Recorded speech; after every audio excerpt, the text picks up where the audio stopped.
Mecheche minua no Ghana fo mbane mbema musonfo munua bema mofa bobibia okochire dom obombane nkola ho ban sekan anifanu yemse mrebia sidi ba adwuma yenya mre kosom ye man no o se mrebia no yetimi nya mre na esom ye man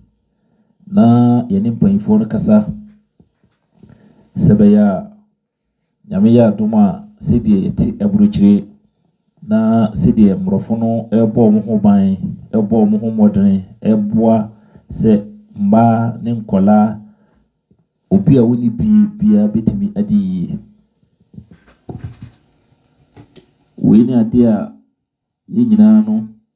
ye kokodo ne se ye man a ye firim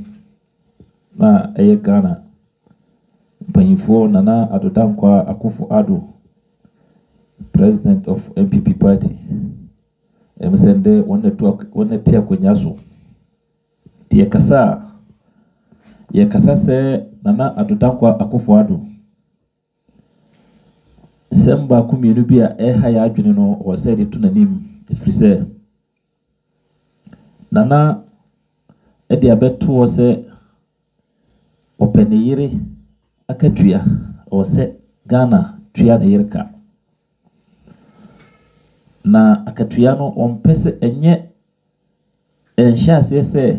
mbra wode beto Ghana nim na emum 2017 na wo se Ghana hyase etua na yirka na ye nyina ye hawo se man a ye ni adwuma na ye ediska ebe mpuntu dwuma ana ye de bebie dwuma ama man ba na nya dwuma ye no adehye no motiman no no benya dwuma ye no ye man panyini se oje akatua o se ne yire so kwaji akatua na wei ne yire so ji akatua o se man panyina bedi akire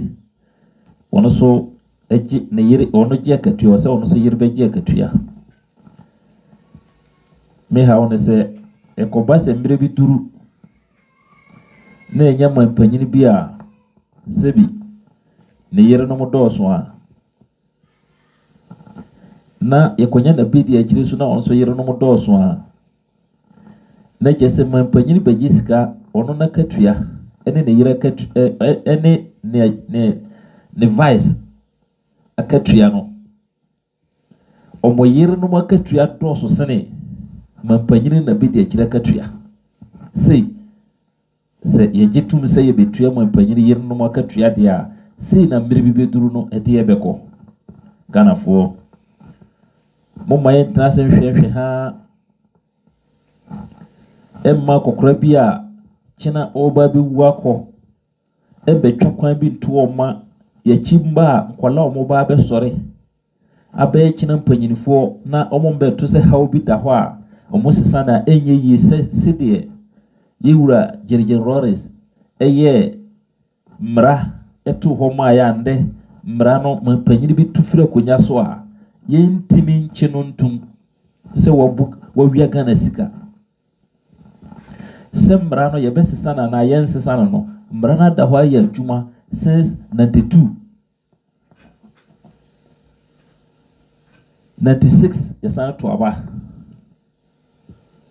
2000 yasa to aba president Kofo ene bedi akoja na sa mra no da so ya adwuma enti mra we da ben na wo baba besesa sa mra we amaye na mepese ni bie yenuanom Ghana fo ani ewo nema ba ko mienu bi ho se samra ya John Jergen Rores shisha tu homa ya nde yentimi sesa no mampanyini bi tufi akonya so na odua Ghana sika na odika na sika yentimi nchinu ntum mrabe na yede kwachina atum sese Nana Addo Dankwa Akufo-Addo oye MPP president now se won na hwe Ghana nyina so tie nyina ye man panyini no me ankasa me MPP ni ntie normal na de beka kosi so nyina ne se nhyehyɛ a wode ba sisi ya no nya ade a megidi se ebeboa achirimba na omo besore no nde de ebeboa ono ene ne yere ifiri so mo no mo gye akatua no na de o gye akatua ne de eyema no na bibia sika ni free ba no eye yenom a ye de cars ni container emma ne kofie ye de niema kofie a yekoyie sika na omogi free ye ho efiri se utna se sehwe kwan ye fa so to niema wo ha ene kwan ye fa so ship niema sika ye de to niema sika ye de tua niema no ene sika ye de yi niema no Ghana no de yi no Ghana no dos se ne nya even ship o peja niema ne free ha de ko Ghana no sika omogi no Ghana no dos se ne ship no kura sika na sasika no betete de akoto mo aboy corona wi no ye no mo wi a se omogi tax de abo man no na omo atete sasika no de akoto ne Ghana stemamufo no so ndwuma nketenkete omo ye no sika na omo agege e de akeka ho se ye futu a wo se de to omo man no enti sasika yi na omo ba betete de atu omo yere no mo ka na se sika foforo ana bosu omo be boy 100 and something million na omo be euro na omo be je ye no a enye ya ni wuo se ye man panyini be bosu na 100 and something million euro abra ye wo koko ye wo damo ye wo timber silver kuma ka hwan ni nyina de ye den ye bopo ni nyina wi a ya gigiska tax akokɔ soro a ye nhwe so tete so mba fo manfo mo akwantu mu ntimi fo mo nema mba fie ye nhwe ho adwuma ni man no mu ye nhwe nkreti adwuma ya kwa enye ye nto ho bibi akura nye maniwu se ye man panyina bi de akire onko kamenti a wose ye besisi tie fitan amamo na monni wia se mo be dware adidi atem se ya akwa ani nguase adidi atem Alhaji Mahmudu Bawumia wan kasa wo kwotena se edidi amanfo atem se na amanfo so agye atum na omotarwachi na ye boje so ye panyinfo amanfo papa no no mo ku platform so no mo boje so yo adaya ye se man panyina bi de akire se obesity afidan den wo sisi wi a obesane amomu nsu a mo de bedware na nsu enom kura nya nsu aye nom o Ghana ye nya Ghana fo minu anom mbane mbema musumfo okuchiri don bombani nkola ho ban ya jimi ache ya nkasa ya jimi ache koto aba na ya salla na ya koto aba la tin sora umachi ekodi dom no musa na ya de ato aba epi obi amana behwe man no so na yetuwia nsemo beka kire se be city afidan na ya mamu nsuo mu ne wi asemo be dware edi chimise ya na timan no be city afidan na mu ne wi asemo be dware ura tiafi de enkan hwe obrochire ha tiafi enkan to obrochire ha yes so obrochire ha se fiba kubia obibi wa brochi bia nim de meka fie bia ni abrochire tiafi nim fie bia ni abrochire tiafi nim kina jama hambo kwa time back one room tiafi wo obeko obi shop kitwa bi tiafi ni adwade ehye ho bibia obejinso eni bibia obeja wonan ewo ho enti ye betra ho na ye mampanyini ye mpanyifo de tiafi na bedada ese ya na kwesi daban enkopim daban ne bi hu se de omo ka no ne kuro bia ni agire mbo bia mfiri mu mba maya etise Ghana ahokyera ye wom hia ye wom su amanfo su akontofo su timaimofo su adan a watu kwan koraa no o passport ekita wo ye Ghana passport any respect Ghana passport any respect na wo kwa ko renew passport no koraa no etimi ma o 6 months se fa be renew one na da bena mpanyinfo no betena se adwene man no ho se ya bunkola ya che ya wiya man ya che enti enye bibi emboa omo ma man ba no so nya ahoto da ben ya bi se ye question we nana adodankwa akufo ado nde wona wote so nyame adom yentimi nkasa ye jawo akoka nipa foforo ho asem na mensem nyina ne se nti ufis kwan a wo twa to hoyi ebeboa daachi ebeboa ye akire ebeba besu se ebetua mampanyi ebenya mampanyi bi na yere no mo ye 10 yebesana nya mampanyi bi a wono so ne na bedi akire so na yere no mo ye 8 ana 9 ana se me mampanyi na minim se ebetua me yere ka wo se me ware ba dodo wo se me ware ba dodo me ware ba 30 500 na mo nyira je akatua eda 8 years besi se sa na mo de to me vice also ware o ware ba 100 so mbeje akatua posumi bi obenya akatua na me ware 4 years na waje akatua say 8 years yes an kopa wa na wasana je akatua continuously kwa ya mo twa to nti mo atena se adwene man ba no ho adwene daachi ho adwene se de yeye enti ye twa kwan bi ato a kyena nkola no ntimi nsesa no mo adwene wei nana adodanko akofo ado nana we ye koka obi be kasa we MPP ni obi be kasa we NDC ni nye party asem na ye ka general topic Ghana de ekoso no kwa na Ghana fo atwa to ho no Ghana ban atwa to osisi ya no se we NDC ni o se we MPP ni o se we CPP ni o kwa no na offer so na o twa to ho amanchimba no se ebeduru dabi ye benya mampanyini bia ne yere no mo ye 5 ana 4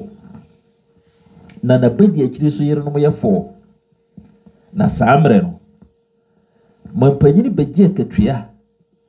na ne yere no mo nan no mo nyina so abeje akatua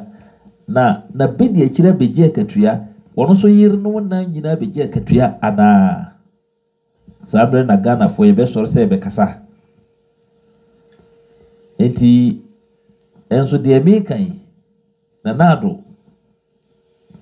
wotwa kwan na to ho ama achifuo kwan bia so obetwa to no na nipa ni nyina afa so jeje twa kwan we to no na enam so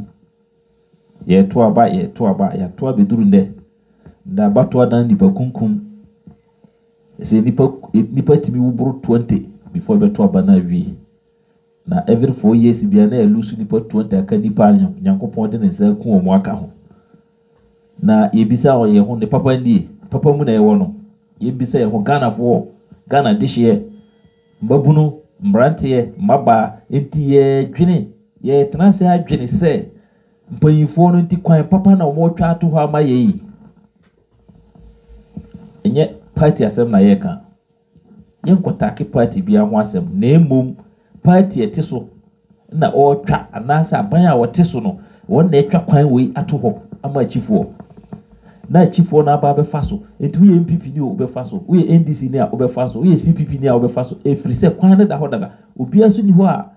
o da ho a wo be so agu nanum na o be kata na no enti se ye tenase ehwehwe ha na adodankwa akofo ado akokora wawu awie ye ma ne twa kwan we to o maye na akire wawu akwa chi no mampanyini foforo so ba na ye soro se ye betake ne se ye ma na yire no mu je akatua nti ebe yi ana entimi ye de twa kwan no to ho no ye ntima anka ho asem bra wo twa kwan no ya trase ma na yi kwan no afa so na de ono so ba be fa sa kwan no so no se me to boda me ma on fa ho bi mre we ni mre o se sor kasa ho se ya so enti kasa ye ni so afre ye ni so hu ade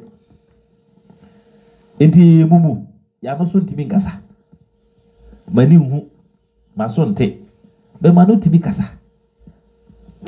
owura nana do danko akofo ado nana odehye wo kwan na wo twa to ho amaye no enye emboa ganafo se wo kwan bia wo de besesa nana yesre woni di bombodana na montwensan na yehwe akatua na mogi dada na nda yenya adwuma nye ye kwan nye nsuo ye ni bia benom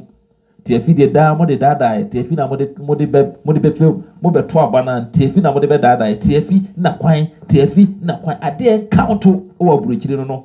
tiafi ni kwan ye encounter nka ba to ho tiafi kwan na ho tiafi fi bia o tiafi eni agade tiafi so ye de to aba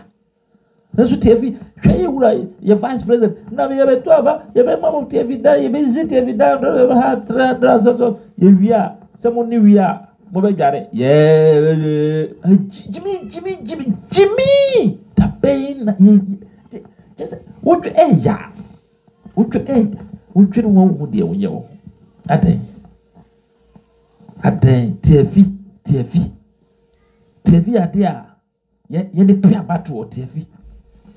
biso obi bi o ti aburuchiri kuro pie nipa ni tiso aburuchiri dan achi mota no nyina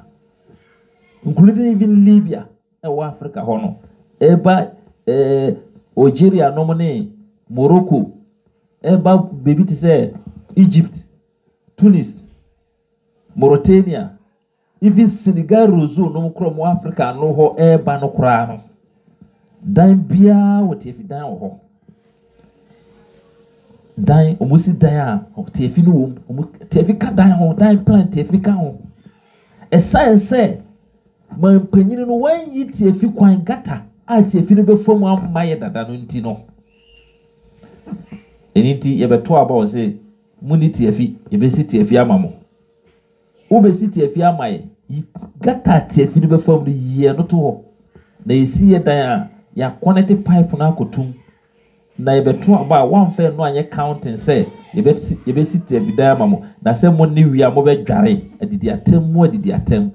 na wo be ka kire ye hene ya hemfo ye chiame no mo tete abetena wo badwam sese mo ni wi a mo be dware na no mo sebi na mo na okukire dom ya kunja di ya samrane sikan di fanu obomba ne kola ho ban e ya okukire dom obomba ne kola ho ban ya kunja samrane nyaade ya to atwene na yintimi fa yani nsa ya hemfo yintimi kasanti amo nemum ye mampanyini de oye no nyaade a nana monana ye betena se ahwehwe ha na akoso se de ekoso yi nyaade a ebeboa man no na emboa achi nkola ho be soro achire achimba no omo aho kire sei nde ye nyini na omo ba no so ye se ye na ehia hwe o Ghana omo ti Ghana no so ye bigiri se mbraso se Ghana fo itimi bibi fa sanema ekoso a man no ya mea ya no na ye de esikan edwa nanka atimaimufo no a omo no duru badwam ana omo no duru bebi esese duru omo so omo nkasa mfa ho no bigiri se mbraso se mbabunu no yesori gina na ehwehwe kwan papa ede to ma yachifuo na sende da chia kwamba yeni ho a achifuo no na omuso aba bedi na sayembre we so na enya ye make sure say ye ntrase ndwene hu say sayewu kwa omo be ba chire no we ntina mrofo mre bia na nyame hire omo wondwene de ono di nde o dwene de obeba chena ho de obewo omo ayembe wo omo no ye plan to ho broni to me plan 40 years 30 years plan na o 70 years tu pa kyerem so betwa 100 something years ana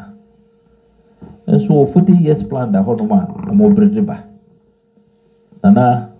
onana musonfo okokyere dom obomba ne nkola ho ban sikan di fanu Kensedu 1 Hamburg bidin di Seidu Abubakar eba burikyere nyende fienye oye denzo akuntu ha na chia na eko kwa na ebeko